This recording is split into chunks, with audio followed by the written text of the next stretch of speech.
here with UFC superstar, my man, Frank Mir. Frank, thanks so much for joining us on Perform. Thank you for having me, guys. So, in your career, obviously you fought a lot of different fighters. Who would you say was a similar style as you? Like, who would you say was like very similar where you had to really think about it and prepare for this fight? Nogueira was probably always the closest because, in fact, actually, he was already the Pride champion when I first started in MMA. He's somebody that when I went to the gym and trained, I tried to emulate, a big guy who could fight off his back and understood submissions, whereas most heavyweights, they're good at wrestling and just want to throw hard and try to knock people out. I saw so much more, beauty and the ability to choke someone unconscious and more efficiency. So Nogueira, submission-wise, because of his style, very similar to mine. Open-ended question, out of not even related to, could be any fighter from, doesn't even have to be from the UFC, could have been from, back in the day. If you were to fight one person, who would that person be? Well, I really would like to fight Brock a third time, just to even it up, as far as the rubber match. That's always, something I would always be game for, just to finish it off, just because, that's, every time I meet somebody, usually that's a point of conversation for me. Why do you think it hasn't happened? I think Brock would probably just avoid having to face me a third time, and he makes good money now in pro wrestling, and I don't think there's enough, drive for him to want to take that risk. And if you were to fight him again, how would you approach the fight? Do you think you would still, do you have a game plan or something maybe you don't want to share it, but can you give us some insight on how you would prep for that? Well, I changed a lot of this way I fought after the times of facing, realizing that, even now when you hear me coaching, I only really swept or submitted when I was on bottom before. I never really tried to scramble to my feet, and that third component really makes it harder for guys to hold you down and to not be swept and not be submitted, because now they have three things to worry about. And so just adding that change to my style, I think, would make it much more difficult for him to face me and open him up to more, attempts of being finished. And then on our feet, look, I box professionally and I've been striking at a higher level than he does. So, I think that, whether he took me down or whether we stay on our feet, I think it would be very dangerous for me. Nice. I know when you were, sponsored with Nutrabolics, you were using the Hydro Pure a lot. I think you said like you were taking it everywhere. It was in your car, it was in your house, it was at your gym. We've kind of updated the chocolate, and I wanted you to try it firsthand today, the Hydro Pure chocolate, and just get your feedback from it. So here you go, give it a whirl, try the new chocolate. Thank you. Yeah.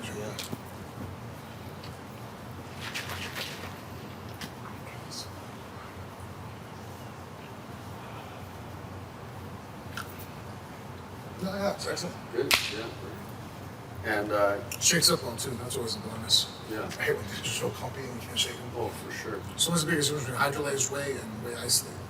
The hydrolyzed whey is really easy on the stomach. It's like the purest form of whey, right? So when you're just buying whey, it's really low quality. For someone who wants to get this protein in their system instantly, they'd use the hydrolyzed because it's the purest quality you can get. And I think that the formula itself, like this hydrolyzed formula, this has been our best seller by far, just because of there's no gas, there's no bloating. It's like you can mix it with water, you can mix it with, almond milk, or whatever your favorite beverage, and it just dissolves so easily. So, our story begins several years ago.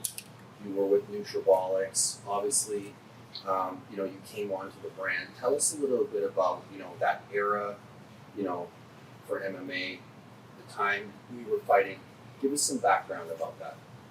I remember first coming on Nutrabolics, there was Rodney and Jason were very keen on making sure that everything was going very strong and well, and they put themselves up above and beyond everybody else as far as financial, accommodations and even just travel. It was one of the few companies I ever traveled with that, everything was always first class business, and, the nicest places we stayed at. So I remember them just really, appreciating the fighters more so than some other companies that just wanted to jump on the bandwagon of using the hype that MMA was at the time. And during that time, when you were with Nutrabolics, tell us a little bit about the products that you used, or leading up to one of your fights? The mainstay was actually just the protein powder. I remember very much being fond of it because when you're supplementing your diet with protein all the time, protein shakes can get kind of boring really fast and taste not the greatest, and then you start having to focus on choking them down. And Nutrabolics products were always extremely tasteful and easy for me to use and talk about because at the time I remember other companies in the past I've worked with, people would walk up during autograph signings or meet and greets and ask about a product, and I'd have to kind of shrug my shoulders and go, I don't know. Or with Nutrabolics products, whether I used them all consistently or not, I'd always tried them all. And during the time that you were at the show with Nutrabolics, you saw the fans. Tell us about like what that was like being at the Nutrabolics booth when it was like busy and the fans were there, and was there an experience or something that you remember, like maybe it was a fan, maybe it was like something that stood out for you being in that atmosphere, seeing those lines? Give us some insight on that. I remember just a big huge turnout always for the Nutrabolics booths. It was funny though. I think one time, that's actually why now you see I always smile at all my pictures. It was the only time I ever had a complaint about, it was early on in my career. And, you sit there and you only have about 15 seconds, 20 seconds with each person. And someone would complain, I guess, well, you can smile more. So I remember taking that to heart and going, oh shit, I guess you only have 15 seconds. I'm going to make more of an attempt to be, to smile, I guess. And I think that was a good turnaround. But the energy was always super high for the Nutrabolic events, and probably one of the most, if you going to where the different shows, the bodybuilding shows, definitely one of the more sought after lines as far as, it was easy to find where I was supposed to be at. I just looked for the largest line, and that was usually the Nutrabolics booth as I was walking up. When you went to Canada, tell us a little bit about, what you thought of Canada and what that was like for you. Actually, I really loved, enjoying going to Canada. The Canadian fans were really phenomenal, very easygoing and nice. Always had good experiences. In fact, some of my weirder experiences were there as far as, signatures on people, then taking off and getting them tattooed onto their body. It always seemed to happen in Canada. As I'm reading this, I think that you were with us during the Brock Lesnar fight, and I know that, obviously, watching that fight, I don't know what you felt like in the cage, but watching that fight, I saw you take quite a few hits. Tell us a little bit about that fight and like what that was like, and winning and moving forward like during that time. Yeah, the Brock Lesnar fight was a good fight, the first one, for me, just because I really got utilized perseverance and weathered the storm and looked for opportunities and really just, I felt, showcased what martial arts should be about. That no one really watches a movie where the heroes with no adversity and winning at the beginning. And so you face, obstacles and have things to overcome. And I was able to do that in the fight and be able to, look for my opportunity to take out his leg, and then was able to win through submission, which to me, submitting somebody and then tapping is the second best way you could possibly win, because you can knock someone out and just catch somebody. That doesn't really mean you're better than they are. Just, they should, they went left instead of right. They made a split second mistake, and there's a little luck involved. And a lot of luck can be involved in knocking someone out. Tapping somebody a lot less so. The only way I consider a better victory than getting a person to tap like that and cry uncle is if they just quit on the stool in between rounds. I think that's probably the most dominating way to beat another man. But getting them to tap and say, stop, get off me, is pretty rewarding also. Out of all of the people that you fought, who do you think gave you the biggest run for your money? Like, was there a moment where you actually maybe felt like, okay, like gassed, or, you were feeling like this is... Oh, 20 years career, I have tons of moments like that, but I think that probably an easier thing would be the fight that I probably was always most nervous about was anytime I had to fight Nogueira. And that's because with everybody else, I always had a distinct advantage when it came to submissions, in MMA. Whereas, the wrestling, the kickboxing, boxing, it was always give and take here and there, depends who I matched up against. But with submissions, I was always the top dog. And so we're going with Nogueira, that was taken away from me. Who knows if, when I was in the locker room, getting ready to walk out, I didn't have that same confidence that, like, well, if I could just land a submission, very well he could submit me, And so that was probably the tougher fights I've ever had mentally beforehand. Mm. You know, when you first got into MMA, obviously you had a career as a what, bouncer, would you call it? Yeah. Yeah. At the nightclub and stuff like that. How would the street fighting, compare to say getting in the octagon? Like how did you still feel like did you ever give us some insight on like the No. transition of that? Well, I mean, and I also worked until 2009 as a bouncer at the Rhino. And so, I mean, throughout my career, up until for the first half of it, I did that. And then, as far as correlating or trying to relate the difference between fighting professionally and fighting in the street fighting is way easier. One, most of the guys, almost nobody trains that I've run into that has a problem, and so it's kind of like playing a pickup game of basketball with guys that haven't played basketball since they were in junior high. You know what I mean? And here I'm a professional basketball player. It's not even close. It's not even the same zip code. Whereas, and also too, just the nerves. 5 minutes before you're in a street fight, you're not knowing you're about to be in a street fight. You're not losing sleep over it. You're not nervous. A prize fight, you're sitting there thinking about it for hours and days leading up to the event of what you're going to get into, and what is in front of you. And that drains you, and it's much more consuming. How do you want to be remembered, Frank, for your MMA career? For your legacy? I think just being a good martial artist, as far as a strategist, intelligence, my mind, because I mean, at the end of the day, that's the one thing that we take with us and we spread is, my strategy, my thought process. That's the thing I've always tried to cultivate the most. Obviously I want to be big, strong, and fast, but I've learned that those things are, limited, and injuries occur and all kinds of, there's only a small window of physical perfection that you have to be able to peak. Whereas the mind is something that, I could be old and feeble and still dangerous because my mind is sharp.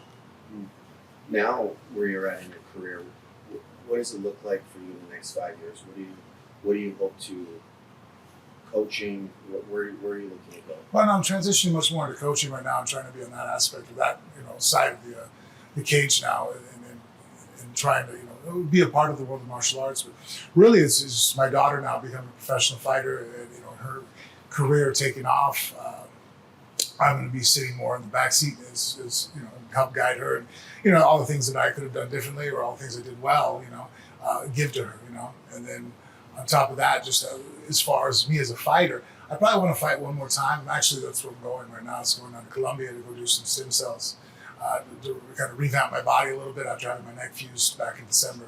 So it's still not fully fused for another 3 months, and so hopefully after that time I can start rolling and training again, and then take a fight next year. And really, my ambition, my goal is to my last fight to be out and fight Carla Bella. So we fight once together and just call it. That'll be it for me as a career, and then I'll just be a part of hers as she flourishes into the future.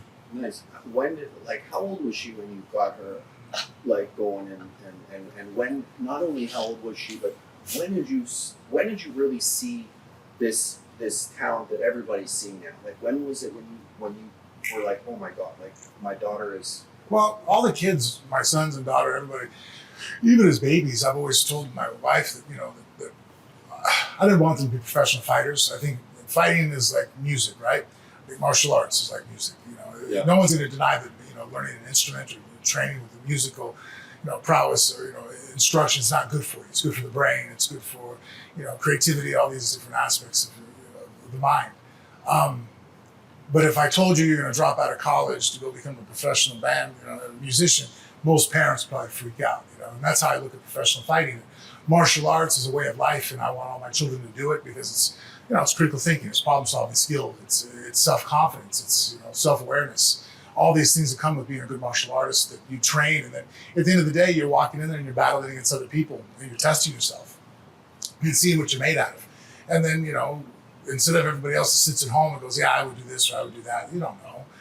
I put myself in the heat all the time and find out what I'm made out of, and then cry about it or get happy about it, and then go back and rebuild and try again, and that's the way of life I want for my children. So I've always had my kids training and doing it. I mean, I remember even before they could walk, I would hang them on things. I would pull a bar in the room and I would hang Bella on it. And I trained her, from an infant to hang on to the bar as long as she could, to the point where it got annoying a little bit. I'd be trying to walk to the bathroom and she'd be pointing at the bar because she wanted to hang on it, And I would give her my arm to arm bar me, and she'd wrap her legs around me and drive her hips into my forearm to try to break my arm. It was an infant. She was still in diapers, couldn't even speak. And so people, when she started training, I'm like, from day one, I was, made them balance, I made them talk, or I made them always do things that were martial arts oriented. And so when Bella was younger, she was probably about 10 or 11, and she was like, Dad, I want to train and be a fighter. I kind of laughed it off. I was like, well, Bella, there's really, there's no avenue for you in this world. Dana said that never allowed girls to be in the UFC, and, he had gone on, to be quoted for saying that. I was like, there's never going to be much money for you, and I really don't want this life for you. And then Ronda Rousey happened, and then all of a sudden she's, I think, probably the second highest paid MMA fighter of all time as a woman. And so, now all of a sudden it changed completely where, now my daughter could be a professional athlete on par with men because, there's not a lot of female sports that really the counterpart is as interesting as the men. There's not a lot of people that are going to give up NBA tickets to go see a WNBA game. I mean, just the stats are the stats, you know what I mean? I think that there's very few sports that women can compete with men as far as selling tickets. And that's why the pay is so different. Tennis, girls can dominate just as well as men as far as drawing in a crowd, obviously. I think golf does pretty decent for them. But basketball, not so much, and obviously, we have a few American football leagues for women that, they didn't want my daughter playing in lingerie, so I don't like that idea very much. But fighting was an area where Bella could now, as an athlete, compete and draw and make as much money, if not more, than the male counterparts. So when she said she was going to do it, and I realized that it wasn't such a bad idea, that she was, obviously has insurmountable amount of talent and mental focus and discipline. She's going to excel at it. And so, bigger to, I was either going to watch the shit from the dock or I could captain it. So I decided to be the captain. Great. And in terms of you're going to have one more fight, my thought process is for the fans, for Dana White, what would be, in your opinion, not necessarily who you want to fight, but what would be the biggest payday, do you think? Like if you were to sit down with Dana White and say, listen, I'm going to fight this person, and the payday, the purse, everyone's going to want to see this fight. Who would it be? Oh, I think Lesnar. I think without a doubt, fighting Brock Lesnar for a third time, 1-1 against each other. I think would be the biggest draw. Mostly because of him. Brock is a huge commodity. That's why he still gets paid to be, make appearances in the pro wrestling leagues. His fan power. I think that the narrative between us being 1-1. And then of all those people, I think, our names are kind of connected more so than anybody else has beaten them. So yeah. Now that you said your neck is not doing so well, you're getting some stem cells. Yeah, I had a 3-level fusion back in December, so my neck was completely locked up and lost use of my arm. And so it was about 2 weeks before my last fight, I lost the function of my right arm. And then, and even now you can see that as I'm rebuilding it, there's a lot of atrophy and stuff. And so they had to go in there. I waited until about 2 weeks after the fight. I was able to get into the surgical room, and they were able to put my neck back together. They fused it. Actually, I had a crack in C6. And so they have a 3-level fusion, and I have a cage now in my neck. And now the bones, they put in, they call it biological, basically like bone inside there, so that inside between them, so that the bone will actually graft. I'll be a steel titanium cage with a solid bone from C4 to C7. I won't, and so they say it doesn't fully take hold for 9 months. So.